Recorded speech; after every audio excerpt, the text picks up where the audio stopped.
Qui c'est qui fait les tests les plus balèzes? C'est Tonton Mayonnaise. Ah ouais?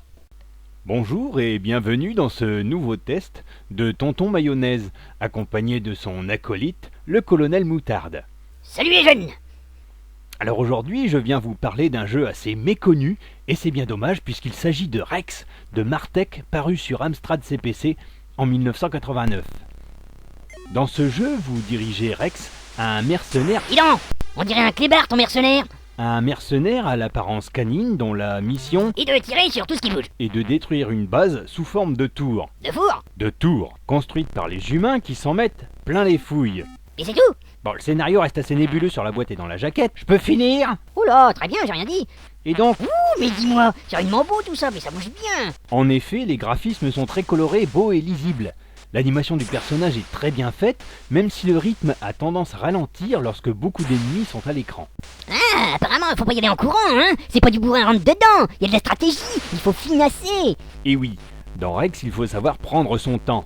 De nombreux ennemis allant de la tourelle au fantassin, en passant par les mortiers et les mini-soucoupes volantes, vous attendent sur les multiples écrans de ce jeu, et vous devrez établir pour chaque passage une stratégie afin d'éviter les tirs et parvenir à vous frayer un chemin. Pour vous aider, vous avez à votre disposition un écran protecteur qui vous rendra invulnérable, mais dont l'utilisation fera baisser l'énergie, et 3 smart bombes qui tuent instantanément tous les ennemis à l'écran. Rex est un... Dis-moi, c'est quoi ces plateformes là entourées de bougies? Ces plateformes vous permettront d'enregistrer votre position. Ainsi, vous reviendrez sur la dernière plateforme visitée s'il vous arrive de mourir. Et les bleus là? Celle-ci, ça va recharger l'énergie du bouclier. Rex est un... Et les dômes là? Ouais, ça c'est ici que tu peux trouver de l'armement plus puissant. Rex est un... Ouais, mais comment ça marche? Une fois les armes trouvées, les bulbes récupérés après avoir abattu un ennemi fera grimper l'énergie de l'arme.